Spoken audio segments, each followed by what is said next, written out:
اور نماز کے جہاں اور بہت سارے فوائد ہیں وہاں یہ بھی ارشاد فرمایا کہ ان الصلاۃ تنہا عن الفحشاء والمنکر، فرمایا بے شک نماز منع کرتی ہے بے حیائی سے اور برے کاموں سے۔ نبی رحمت علیہ السلام کی خدمت میں عرض کیا گیا تھا کہ یا رسول اللہ صلی اللہ علیہ وسلم، ایک شخص رات کو نماز پڑھتا ہے پر سویرے چوری بھی کرتا ہے۔ ہم تو بڑی جلدی کہہ دیتے ہیں نا کہ کیا فائدہ اسے اس کی نماز کا، کیا فائدہ اسے اس کی عبادت کا۔ حضور صلی اللہ علیہ وسلم کی جب بارگاہ میں یہ سوال پوچھا گیا کہ حضور رات کو عبادت بھی ٹھیک کرتا ہے اور سویرے چوری بھی کرتا ہے، تو حکم کیا ہے؟ تو حضور علیہ السلام نے فرمایا اگر وہ پابندی سے نماز پڑھتا رہا نا تو اس کی نماز اس سے چوری چھڑوا دے گی، اس لیے کہ نماز بے حیائی اور برے کاموں سے روک دیتی ہے۔ اگر کوئی کمزوریاں ہیں انسانی تقاضوں کے تحت تو نماز کی پابندی کریں۔ اگر آپ نماز کے پابند ہو گئے نا، کچھ وقت لگے گا تو پھر وہ بھی ساری کمزوریاں اللہ دور فرما دے گا۔ شرط یہ ہے کہ اس کو پابندی کے ساتھ پڑھتے رہیں۔ کچھ دوست کہتے ہیں نماز میں دل نہیں لگتا، تو میں نے کہا نہ بھی لگے تو پھر بھی پڑھیں۔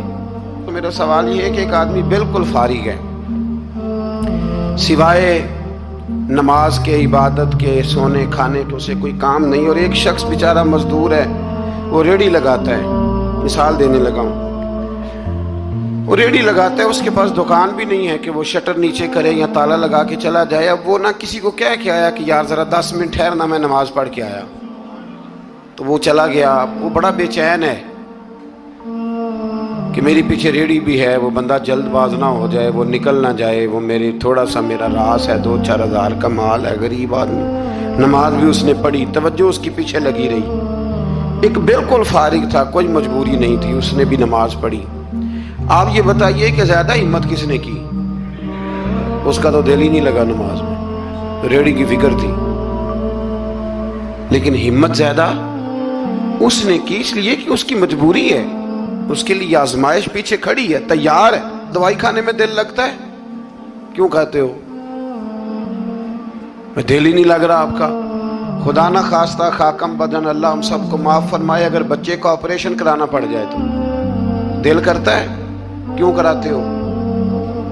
اس کے لیے ضروری ہے۔ تو بھائی یہ فلسفہ ہی غلط ہے کہ میرا دل نہیں لگتا تھا تو میں نے چھوڑ دی۔ دل تو کئی دفعہ انسان کا دکان پہ بھی نہیں لگتا، بیچ دو گے؟ نہیں دل کرتا کام پہ جانے کو تو ریزائن کر دو گے؟ تو یہ تو بالکل سرے سے بات ہی بڑی عجیب ہے۔ ہاں دل لگنا چاہیے، نماز سے دلچسپی ہونی، لیکن نہ بھی لگے تو ہم کو دل کے لیے نماز نہیں پڑھ رہے، رب کے لیے نماز پڑھ رہے ہیں۔ ہاں یہ بات سمجھ لیں، نماز دل کے لیے نہیں، نماز وہ دیکھیں نا، ایک صاحب کہتے ہیں جی میں 5 نمازیں پڑھتا ہوں تو روزی میں برکت پھر نہیں ہوتی، تو میں کہتا ہوں وہ عبادت کرتے ہو کہ تجارت کرتے ہو؟ پیسے کمانے گئے تھے؟ پیسے کمانے گئے تھے کہ نماز پڑھنے گئے تھے؟ تو نماز آپ کو بے حیائی اور برے کام سے روک دے گی، پر شرط یہ ہے کہ نماز کی پابندی کریں اور بر وقت پڑھیں اور تھوڑی صحیح کر کے پڑھیں۔ مطلب نماز پڑھی جاتی ہے، اہتمام نہیں ہوتا، یعنی لوگ بھاگ کے وضو کرتے ہیں، فٹافٹ آتے ہیں، بھئی آج ہو گیا ہے۔ بڑی جو بندہ گاڑی بھگا کے لاہور پہنچنا چاہے تو وہ 15 منٹ جلدی پہنچ سکتا ہے، 1 گھنٹہ پہلے پہنچ سکتا؟ ممکن نہیں میرے عزیز، ہو نہیں سکتا۔ جلدی نماز پڑھنے سے آپ کیا کر لیں گے؟ صحیح کر کے پڑھیں، سونی کر کے پڑھیں، تسلی کے ساتھ پڑھیں، ٹھنڈے دل کے ساتھ پڑھیں۔ مطلب نماز پڑھیں تو پھر مزہ آئے۔ امام اعظم کا ایک پڑوسی ہے تو وہ کہتا ہے کہ امام صاحب نا گرمیوں کے دنوں میں نا چھت پہ چڑھتے تھے، کیونکہ میرے گھر میں عورتیں نہیں تھیں، مرد ہی تھے زیادہ، اور میرا ایک بچہ تھا چھوٹا۔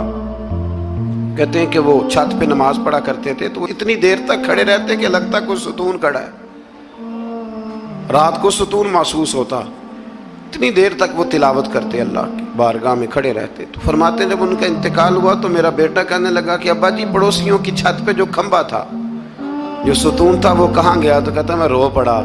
میں نے کہا بیٹا وہ ستون اور کھمبا نہیں تھا، وہ تو ابو حنیفہ تھا جو اپنے رب کے حضور کھڑا رہا کرتا تھا۔ تو دلچسپی پیدا کریں، اللہ تعالیٰ ہمیں رمضان کے بعد بھی پابندی صلاۃ کی توفیق عطا فرمائے۔ آیت نمبر 46 میں اہل کتاب سے بحث اور مباحثہ اور مجادلہ کے आदाब और उसलूब तबलीग के शाइस्ता और पसंदीदा होने का बयान किया गया। जब आप तबलीग करें तो आपके जुमले बड़े शुस्ता होने चाहिए, साफ सुथरी बात आप करें। कुरान मजीद ने कहा ना, उदू इला सबील रब्बिका बिल हिकमा वल मौइज़तिल हसना, लोगों को अल्लाह की तरफ बुलाओ तो खूबसूरत नसीहत के साथ, हिकमत के साथ और अच्छे अंदाज में। अब तो अल्लाह ताला माफ़ करे, कभी कभी सोच में पड़ जाते हैं कि ये मतलब क्या हो रहा है। यानी अब मौलवी के नाम के नीचे लिखा है फनी मौलवी, ये मौलवी के नाम के नीचे लिखा है और उसको देखने वालों की तादाद लाखों में होती है, कहते हैं ये मौलवी फनी है। भाई आप थोड़ा समझें, मस्जिद में तो जो आदमी ज्यादा हंसता है उसकी कब्र में अंधेरा होता है। आप ये क्या कर रहे हैं? हाँ, कोई बात ऐसी आ जाती थी तो अल्लाह के नबी भी मस्जिद में मुस्कुराते थे, हुजूर भी मुस्कुराते थे, सहाबा भी मुस्कुराते थे। और सहाबा कहते हैं हुजूर जब मुस्कुराते थे तो दांतों से नूर निकलता था, मस्जिद नबी की दीवारें भी चमक उठती थी। लेकिन ये मतलब मौलवी को इसलिए बुलाना कि वो लतीफे सुनाएगा, वो तंज़ो मिज़ाह की बात करेगा। तो आपने क्या फ़र्क रखा मस्जिद में, अल्लाह के घर में और दीगर जगहों पे? आप ज़रा समझिए इस बात कि वही बात जो कुरान ने कही कि लोगों ने दीन को खेल तमाशा बना लिया है, माज़अल्लाह लोगों ने खेल तमाशा समझ लिया है, तो किस तरफ मतलब कौम लग गई है। और बड़ा बड़ा उरूज है और बड़ी बड़ी बातें हैं, बीच में है क्या कि लतीफ़े सुनाए जा रहे हैं और दास्तान सराई हो रही है और कहानियाँ हो रही, और कौम है कि वो उस पर लगी हुई अच्छी नसीहत, खूबसूरत जुमले। मेरे रसूल करीम अलैहिस्सलाम के गुलाम कहते हैं हुजूर जन्नत का जिक्र करते थे तो यूँ लगता था हम जन्नत की सैर कर रहे हैं। हुजूर दोज़ख की बात करते तो हमारे खौफ से रोंगटे खड़े हो जाते, और हुजूर क़यामत का जिक्र करते तो यूँ लगता कि निकल के बाहर जाएंगे तो क़यामत आ जाएगी। ये अंदाज था हुजूर का बात करने का। तो लिहाजा बड़ी शुस्ता, बड़ी साफ सुथरी और बड़ी मीठी और बड़ी ठंडी बात करें। दीन की बात जब आप करें तो फिर उसमें हुस्न छलके। आम आदमी और दीनदार आदमी के लबो लहजे में फर्क होना चाहिए, उसे समझना चाहिए। अल्लाह तौफीक अता फरमाए। रसूलुल्लाह सल्लल्लाहु अलैहि वसल्लम की सिफात में से एक सिफत नबी उम्मी होना भी है। उम्मी का माना आला हज़रत ने फरमाया बेपढ़ा हुआ, जिसने दुनिया में किसी से पढ़ा ना हो। यानी आपने रस्मी तौर पर लिखना पढ़ना नहीं सीखा। इसमें भी अल्लाह ताला की बेपनाह हिकमत है कि हुजूर ने दुनिया में आके पढ़ना लिखना नहीं सीखा। आयत नंबर 48 में फरमाया कि आप नुज़ूल कुरान से पहले कोई किताब नहीं पढ़ते थे। ये बड़ी अनोखी बात का ज़रा समझिए, ये भी मेरे नबी की शान है। हुजूर ने कुरान के नाजिल होने से पहले रब फरमाता है कोई किताब पढ़ी ही नहीं, कोई किताब हुजूर ने पढ़ी नहीं। लेकिन हुजूर तौरात की बातें भी बताते थे, इंजील और ज़बूर की बातें भी बताते थे, वो नहीं पढ़ा हुजूर ने। और ना ही नबी पाक अलैहिस्सलाम दाएं हाथ से लिखते थे, लेकिन हुजूर का लिखना बहरहाल साबित है।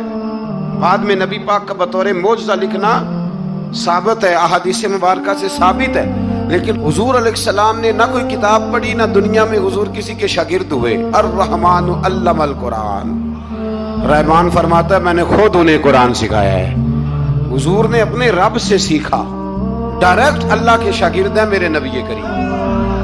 और या अल्लाह क्या सिखाया, क्या सीखा? तो फरमाया वअल्लमका मा लम तकुन तअलम, महबूब जो नहीं जानते थे रब ने सारा ही सिखा दिया है। लोग पूछते हैं आपके उस्ताद का नाम क्या है? लेकिन जितना बड़ा उस्ताद हो शागिर्द का इल्म भी उतना बड़ा होता है। तो नबी पाक ने अल्लाह से सीखा है। अब आप अंदाजा कर लें कि अल्लाह ने क्या क्या इल्म मेरे रसूल को सिखाया है। तो नबी उम्मी का माना है बेपढ़ा हुआ। आयत नंबर 50 से कुफार के मोजज़े की फरमाइश के जवाब में फरमाया कि कुरान मजीद से बढ़कर मोजज़ा और क्या हो सकता है, इसके अलावा क्या मोजज़ा मांगते हो, ये बहुत बड़ा मोजज़ा है। आज़ाब के मुतालबे पे फरमाया कि इसका एक वक्त मुकर्रर है, वो वक्त पे आएगा, किसी के कहने पर नहीं आएगा। आयत नंबर 56 में मोमिन बंदों को फरमाया जा रहा है कि जिस सर ज़मीन पर अल्लाह तबारक व तआला की रज़ा के मुताबिक ज़िंदगी गुजारना मुश्किल हो तो अल्लाह ताला की इबादत की खातिर वहाँ से ऐसी सरज़मीन की तरफ हिजरत कर जाओ जहाँ तुम बेखौफ व ख़तर अपने रब की बंदगी कर सको। हिजरत करने का हुक्म दे दिया अगर कहीं खुल के इबादत करने का मौका मुयस्सर ना हो। मेरा ख्याल है कि दुनिया में शायद ही कोई ऐसा खिता हो जहाँ खुल कर इबादत करने का मौका मुयस्सर। मैंने बरतानिया में एक मदीना मस्जिद देखी, बहुत बड़ी वसी मस्जिद। तो मैंने एक जुमा वहाँ पढ़ाया, तो जुमे के बाद हम नमाजियों के बीच बैठे। मैंने कहा आपने बड़ी शानदार मस्जिद बनाई। तो वो कहने लगे कि यहाँ की हुकूमत ने हमारे साथ ताउन किया। आप हैरान होंगे मेरी बात सुन के। वो कहने लगे जब हम मस्जिद तामीर कर रहे थे तो यहाँ से पीछे से एक रोड गुजरता था, तो हमारी मस्जिद में आड़े आता था, तो हमने गवर्नमेंट को एप्लीकेशन दी कि ये रोड आ रहा है। तो कहते मस्जिद की खातिर गवर्नमेंट ने रोड बंद करके रोड ऊपर से गुजार दिया है। अब तो इबादत करने की तो कोई दिक्कत नहीं, पर शर्त यह है कि इबादत करने वाले भी तो होने चाहिए ना। इबादत करने की कोई परेशानी और न भी हो तो अल्लाह के महबूब के लिए अल्लाह ने सारी ज़मीन को मस्जिद बना दिया है। हुजूर फरमाते हैं मेरे कदमों की बरकत से सारी ज़मीन मस्जिद बन गई। जहाँ सजदा करोगे रब कबूल कर लेगा, पर शर्त यह है कि बंदा सजदा करे। फरमाया और कितने ही जानवर हैं जो अपना रिस्क उठाए नहीं फिरते, इनको अल्लाह रिस्क देता है।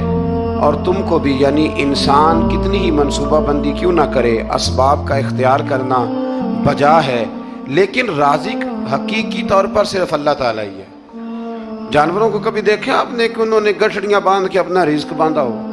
तो अल्लाह फरमाते हैं जिनका कोई सबब नहीं, जब मैं उन्हें देता हूँ तो तुम्हें क्यों नहीं दूंगा। रिस्क देने वाला अल्लाह है। फिर आगे जाके आज नंबर 64 में फरमाया कि दुनियावी जिंदगी के खेल और तमाशा होने और उखरवी जिंदगी में असल जिंदगी ही तुम्हारे लिए वो है जो आखिरत की जिंदगी है। दुनियावी जिंदगी तो सिर्फ खेल और तमाशा है, खेल है। मतलब जब कोई दुनिया से चला जाता है तो फिर लोग क्या कहते हैं, कोई क्या कर सकता है, कर सकता है कुछ, ये तो एक खेल और तमाशा सा है। मतलब मैंने बच्चे पाले तो फिर बाद में मेरे बच्चों ने बच्चे पालने शुरू कर दिए, फिर उनके बच्चों ने बच्चे, और बहुत बड़ा लफ्ज़ है जनाब ये हमारे पास, बच्चों के लिए कर रहा हूँ जी। और अब्बा जी की उम्र 85 साल हो जाती है तो बच्चे कहते हैं अब्बा एक दुकान ही दे दे, कहते तुहानू नहीं देनी, वो जो तुहाडे लिए कमाया सारी उम्र। तो मैं कहता हूँ ये जो बच्चों का बहाना है ना, ये बहाना है। बैंक बैलेंस अपने नाम का, मकान अपने नाम, गाड़ी, और रोज कहता क्या है, और भाई मैं ये कह रहा हूँ कि ये बहाना है। बच्चों के लिए है बिल्कुल ठीक है, लेकिन बच्चों के काम तो आएगा ना हमारे जाने के बाद। आज तो मालिक और वारिस हम ही है ना, इसलिए थोड़ा निकलें इस खेल तमाशे से, उस आखिरत की भी फिक्र करें। इमाम ज़ैनुल आबिदीन घर में नमाज पढ़ रहे थे तो आग लग गई, लोग बुझाते रहे, इमाम साहब नमाज पढ़ते रहे। नमाज के बाद लोगों ने कहा हुजूर हम आग बुझा रहे थे, आपने तवज्जो ही नहीं की। फरमाया तुम दुनिया की बुझा रहे थे, मैं कयामत की बुझा रहा था, मैं दोज़ख की आग बुझा रहा था। उधर भी थोड़ी तवज्जो करें। अल्लाह तौफीक। सदका जारिया हासिल करने के लिए इस वीडियो को लाइक, कमेंट और शेयर करना मत भूलें।